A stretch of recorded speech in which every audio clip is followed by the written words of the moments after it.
Hello, I'm Hexy, and you're watching Hexy Flies.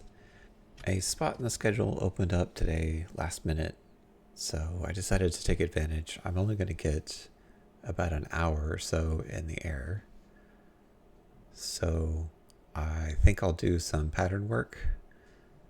It's not much time, but an hour is better than no flying time at all, and especially as a student pilot trying to get as many hours as I can. I'll take it where I can get it. So right now I am pre-flighting the airplane. This is sped up 10 times.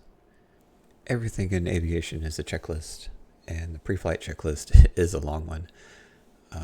But it's for good reason. You want to make sure that every part of the aircraft that you can check is checked, and that everything looks as it's supposed to and functions as it's supposed to as much as you can while you're still on the ground. The weather today is quite hot, so I decided to leave the airplane in the hangar while I do the inspections to keep it out of the sun. It's still really hot, but it helps. Even though I don't have a whole lot of time today, I still don't want to rush this part of it. You should really never rush any part of flying, but especially the pre-flight inspection. You just have to make sure that you do everything properly. And so I'll just have to accept that the short time that I have to actually fly will probably be a little bit shorter, but that's okay. The inspection is more important than my flight time. These kinds of general aviation aircraft are not terribly heavy, so it's easy enough just to grab a tow bar, attach it to the front wheel, and then just drag it out by hand. It's a little tough to get going, but once it goes, it rolls pretty well. So once the outside of the airplane inspection is completed, and we hop in, and we start getting set up inside. More checklists. This time is the engine start checklist. This particular plane's engine can be a little finicky to start. Apparently there's an art to it, but once it gets going, it's fine.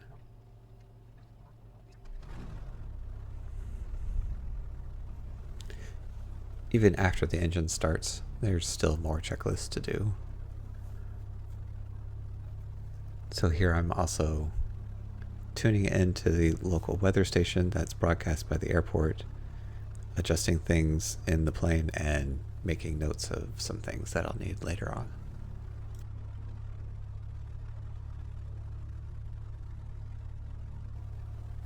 Once I get everything sorted, then it's time to actually start moving. So one of the first things that you want to do when you move is to test the brakes. You definitely want to make sure the brakes work before you just take off.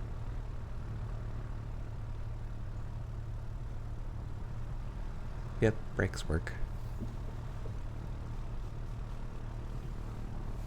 The weather at the airport today is a little different than normal. The winds are coming from a different direction, which means normally I use, or the normal runway used is runway 31. Today the runway in use is 22, which the entrance to that runway is all the way on the other side of the airport.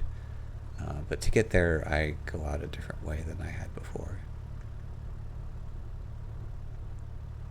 Before we even get that far, we're going to go up to a little area outside that's not close to the hangars, and we'll do a ground check run up.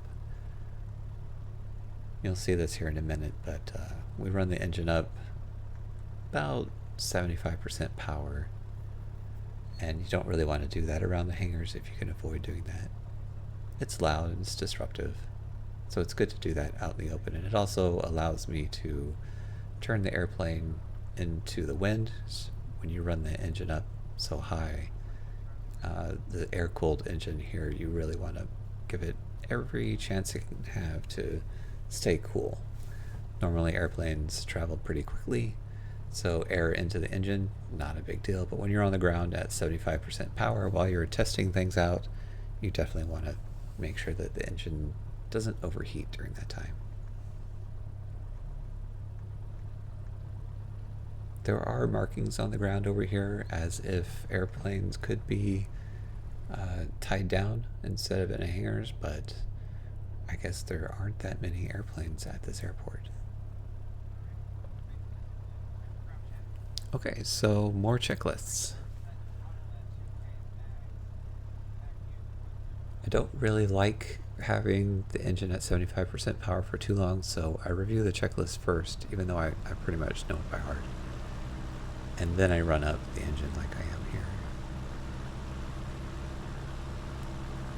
We're aiming for the engine to have a certain RPM, and then we turn different systems on and off, and we watch how the RPMs change, how the oil pressure changes, fuel pressure changes, stuff like that.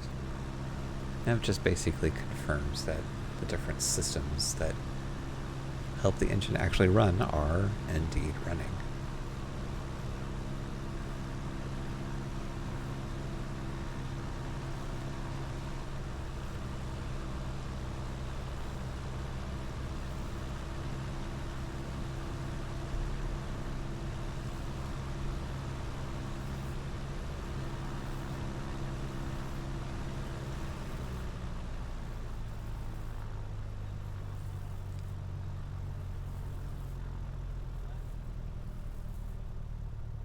Now that the run-up is complete, we have even more checklists before we... Well, the next step here is to contact the tower on the ground frequency. That's the part of ATC that controls aircraft that are, surprise, on the ground. I want to make sure that everything is good to go before we contact them. So once we do, we're going to be on the roll and we don't want to hold things up. You'll also notice that I talk to myself pretty much the entire time, as if somebody else is there. If you say a thing and you do a thing, then it really helps you know that you're doing the thing and not just thinking it and think that you did it. It actually works, so it sounds crazy, but I talk to myself a lot.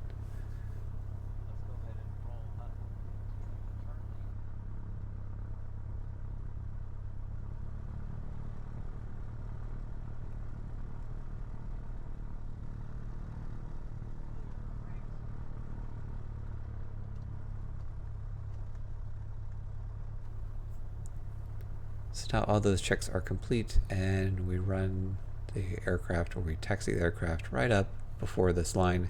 Can't cross that line without contacting ATC and getting a clearance to get onto the taxiway. So here I do something quite silly.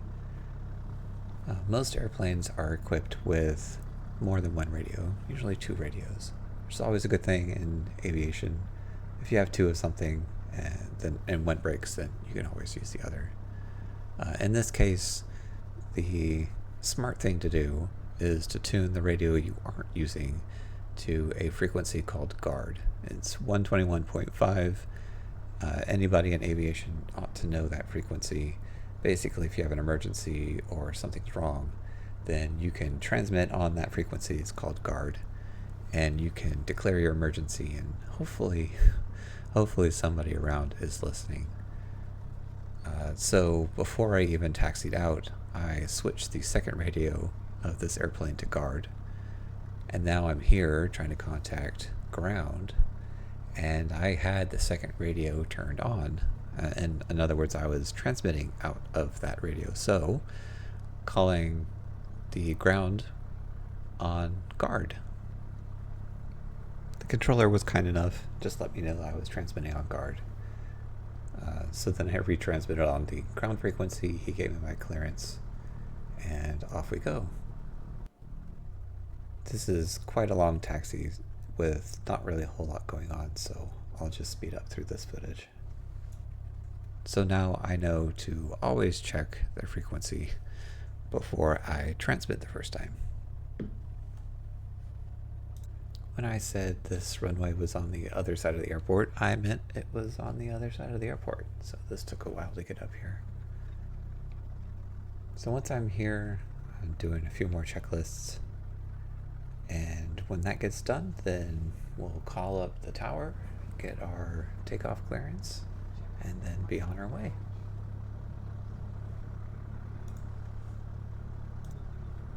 Still talking to myself and making some last minute checks.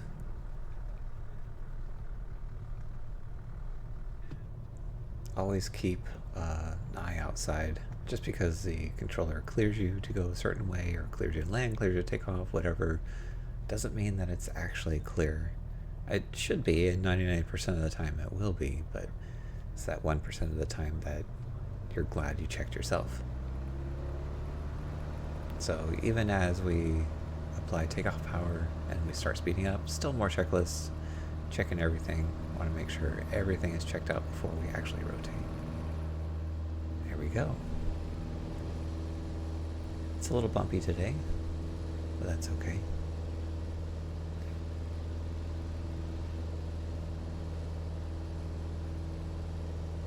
This particular runway doesn't have too many options out front. At the end of the runway is the town that I live in, so there's not really a whole lot there.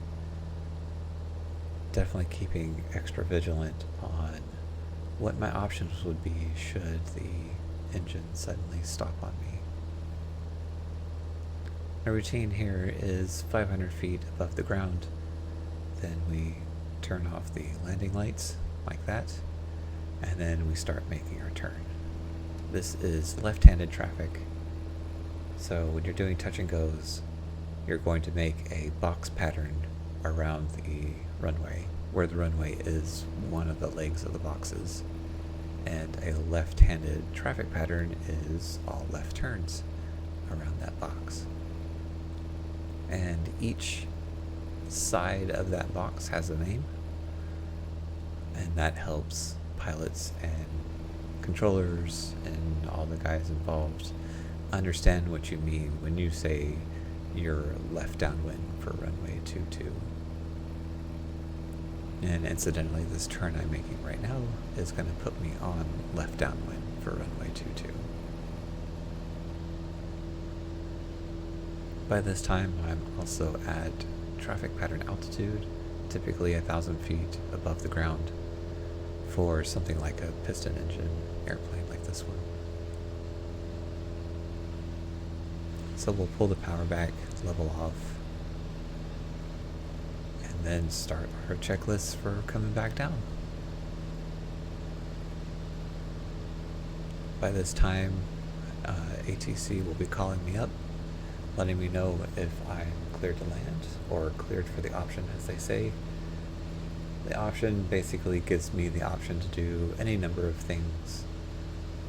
Typically, it won't be to just stop and land, but it'll be for things like touch and goes, or stop and goes, where you would come to a full stop, or a low pass, or something like that.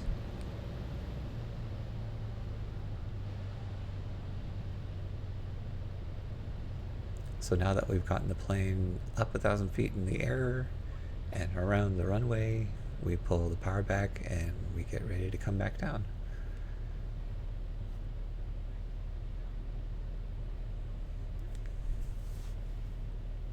Really important at these stages of flight to keep an eye on your altitude and your airspeed, both of which you need to make sure that are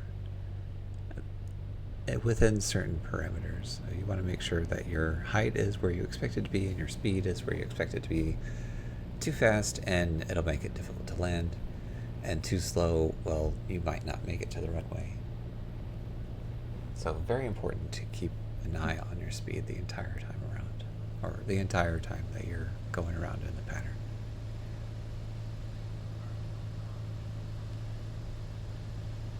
It's been a while since I've flown, and it's been even longer since I've done touch and goes. So the first time around here, if you can see, I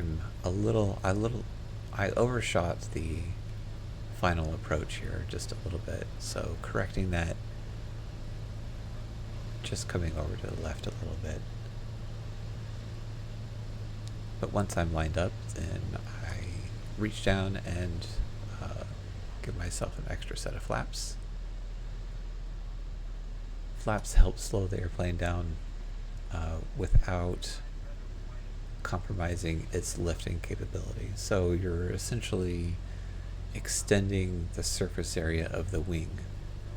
And doing that allows the wing to lift more, but also adds drag, so you can slow down and still fly. A little rough on that first landing, also still kind of rusty. And we put the flaps back down before we power back up and take her back up in the air. It's a very busy time of flight, landing and then taking off, and then doing them both one after the other as in a touch and go makes it really busy. It's very important to have as many things as you can memorize, but also check your checklists as you're going through. It's a lot to do. And you see me reach over to the side there. That dial I'm not using today. Don't use it very often, but it has a compass on it, and I can use the numbers on the compass to count how many times I have taken off and landed.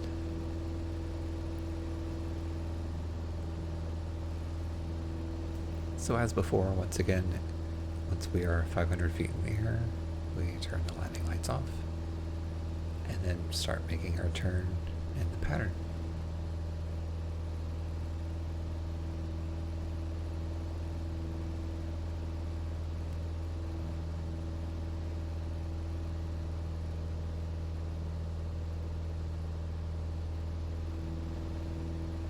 You also see me looking outside quite a bit. Again, the controllers are supposed to keep you clear of all the other traffic, and 99% of the time they will absolutely do that, but it's always good to keep an eye out, see what's going on.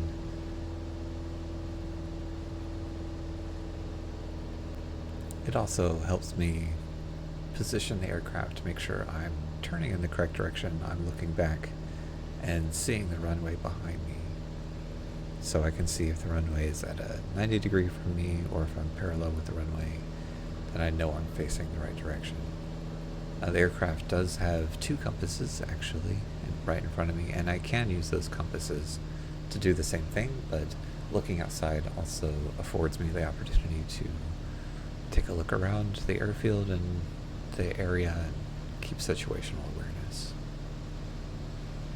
My instructor keeps telling me I look inside the cockpit too much. I'm looking at my instruments too much, and I need to look outside more, so that's always something I'm trying to do.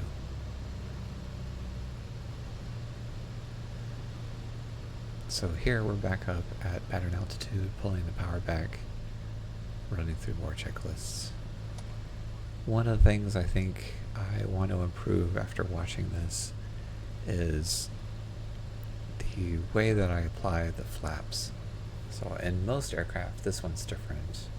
Most aircraft flaps that extend and make the wings bigger so you can slow down and land, and sometimes for takeoff. These flaps are actuated electronically through electric motors or hydraulics. In this particular aircraft, it's a lever. It looks like a giant parking brake that sits in between the seats. So you'll see me every now and then drop my right hand down and kind of pull up on this lever, which I think I'm about to do here in a second. Yeah, there we go, like that.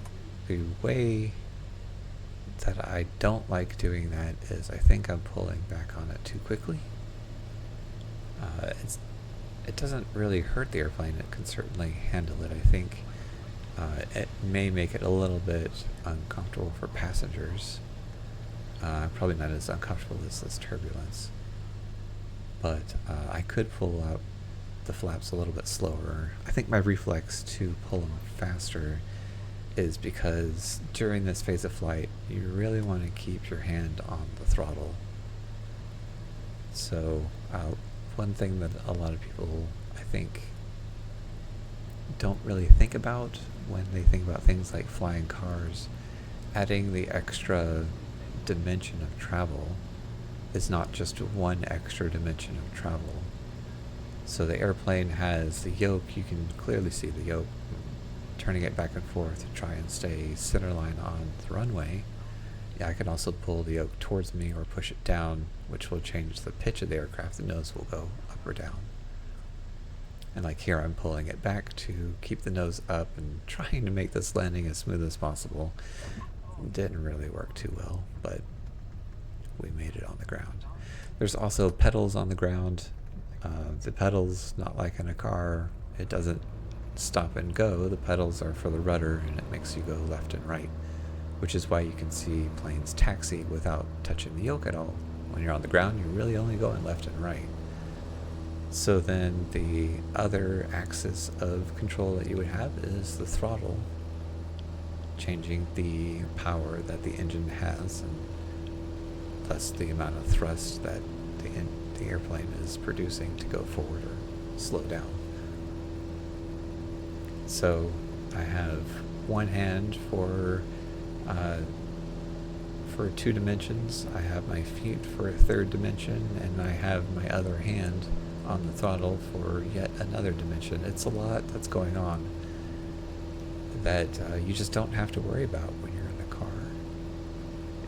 Anyway, long story short, keeping your hand on the throttle is just another thing that you have to keep control of, especially in the takeoff and landing regimes, when you need that very quick reaction to changes in control for the aircraft to keep it going the correct speed and descending or climbing the correct speed.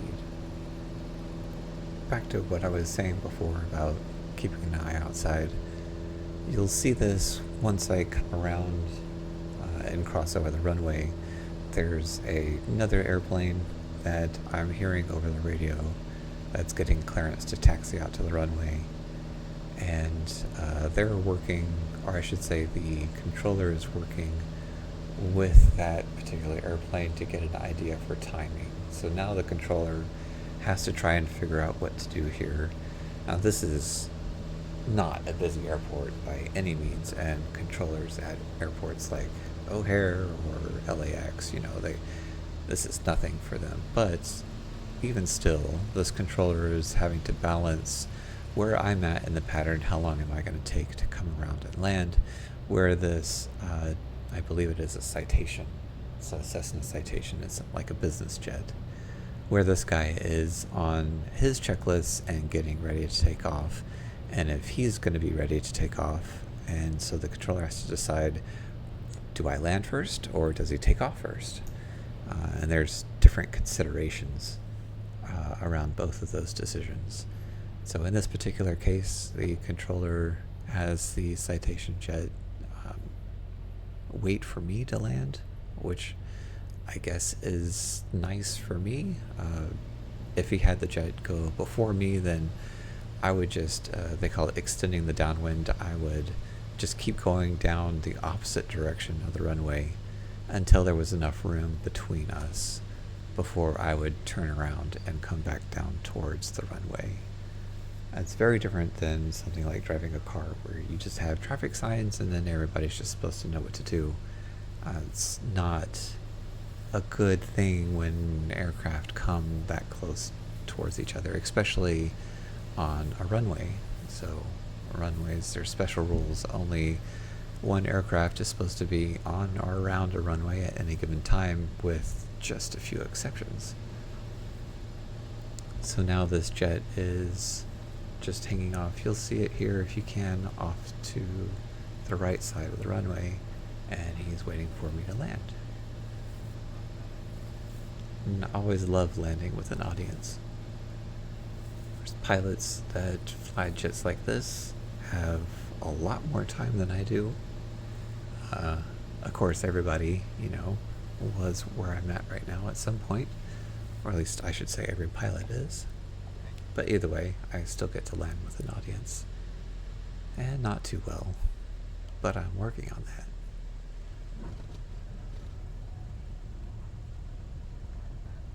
Always off to the left side a little bit. So now I've landed, I'm going to do the things that I always do and do my checks, configure the aircraft to take back off, apply power, take off again, and then as soon as I'm far enough out in front and away, then the controller at the tower will tell the jet behind me that they are cleared to take off. And I don't believe that they'll show up in the recording here, but I can see them take off after me, after I turn around.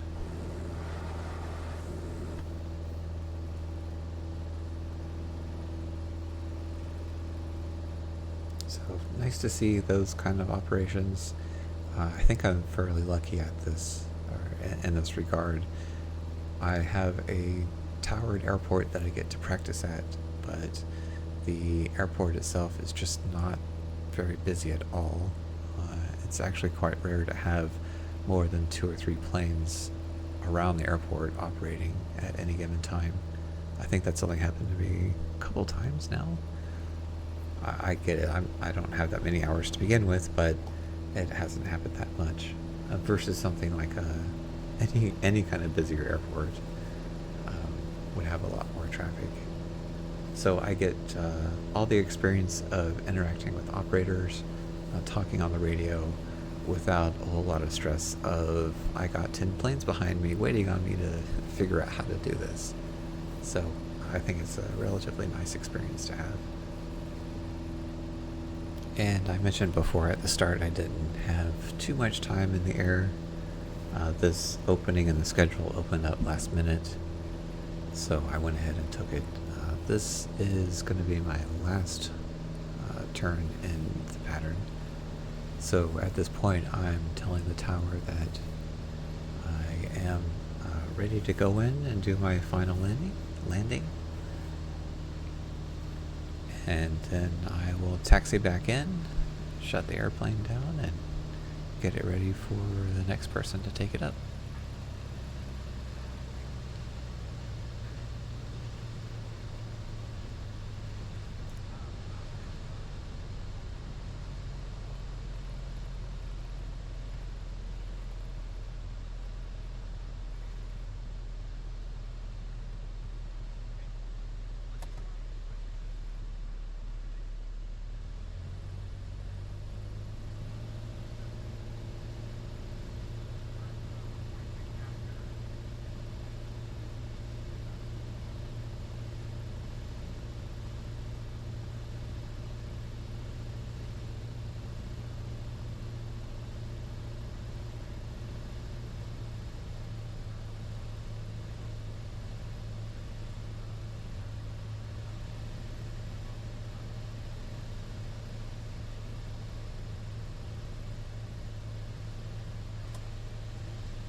As I mentioned on my way out, the runway was on the other side of the airport, so this time I get to basically taxi really fast, not so fast, down the runway, all the way to almost all the way to the end.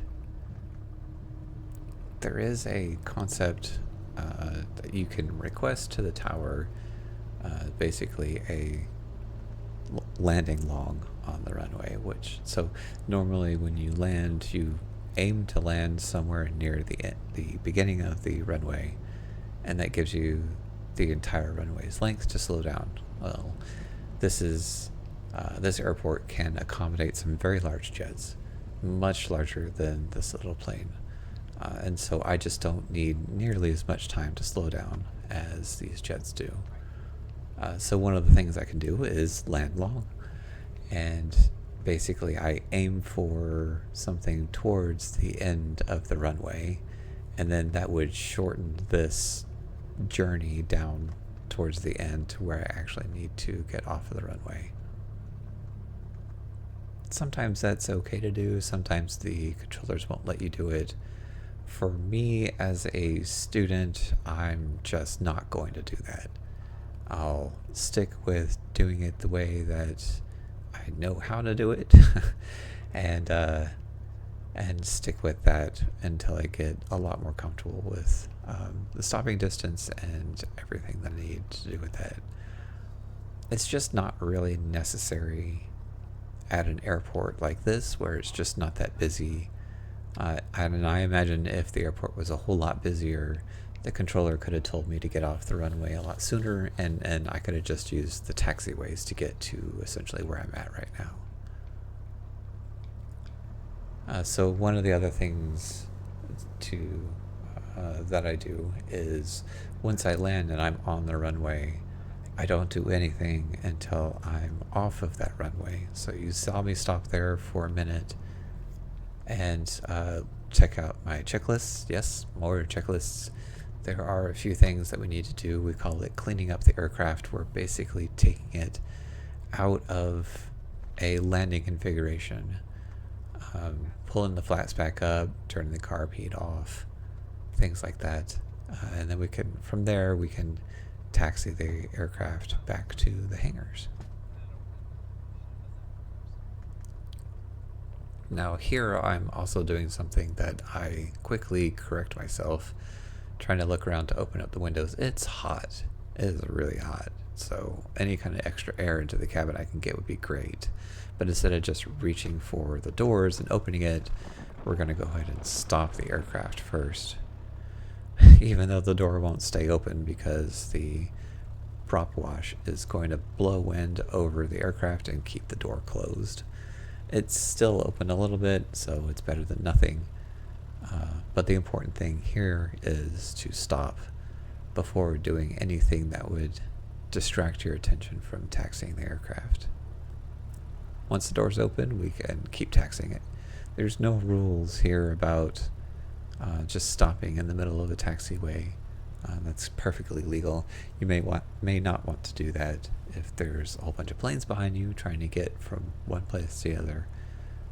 But again, this airport isn't terribly busy at the moment, so no problem just stopping there and doing the safe thing before I do something like open up the window so I can get a little air through the cabin. That's about it for my short flight today. Thanks for watching. I'm Haxie. This is Haxie Flies. See you next time.